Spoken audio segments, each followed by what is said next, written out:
నమస్తే అన్న అందరికీ నమస్కారం. కువైట్ లో రోజు రోజుకు క్రైమ్ రేట్ పెరుగుతూ ఉంది.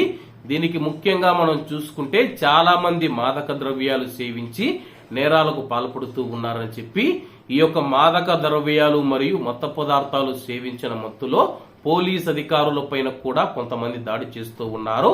సాధారణ ప్రజలు మరియు కువైట్ పోలీసుల పైన కూడా దాడుల నేపథ్యంలో కువైట్ కోర్టులు కూడా కఠినమైన శిక్షలు విధిస్తూ ఉన్నాయి. తాజాగా మినిస్ట్రీ ఆఫ్ ఇంటీరియర్ కు చెందిన ఒక పోలీసు అధికారి పైన దాడి చేసిన కేసులో ఒక కువైటీ పౌరుడికి క్రిమినల్ కోర్టు 1 సంవత్సరం కఠిన శ్రమతో కూడిన జైలు శిక్ష విధించింది.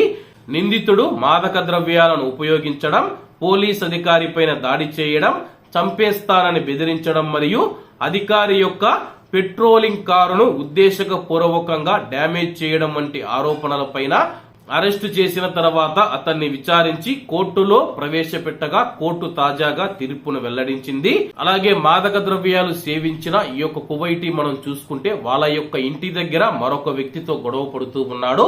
దీంతో పోలీసులకు సమాచారం రావడం జరిగింది.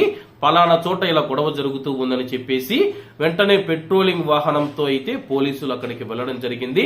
అక్కడికి వెళ్లిన తర్వాత గొడవ పడుతూ ఉన్న ఇద్దరికి సర్ది చెప్పే ప్రయత్నం అయితే పోలీసు అధికారి చేశారు. అలాగే మాదక ద్రవ్యాల మత్తులో ఉన్న ఈ యొక్క కువైటీ పౌరుడు అలాగే యొక్క పోలీస్ అధికారి పైన దాడి చేయడం, చంపేస్తానని బెదిరించడం, అలాగే అవమానిస్తూ మాట్లాడడం, అసభ్యకర పదజాలం వాడడంతో అయితే అతన్ని అరెస్టు చేసి తాజాగా కువైట్ క్రిమినల్ కోర్టు ముందు హాజరుపరచగా అతనికి 1 సంవత్సరం జైలు శిక్ష విధిస్తూ కోర్టు సంచలన తీర్పునిచ్చింది. కాబట్టి అందరూ బాగుండాలి, ఎందులో మనం ఉండాలి. అందరికీ నమస్తే అన్న, జై హింద్.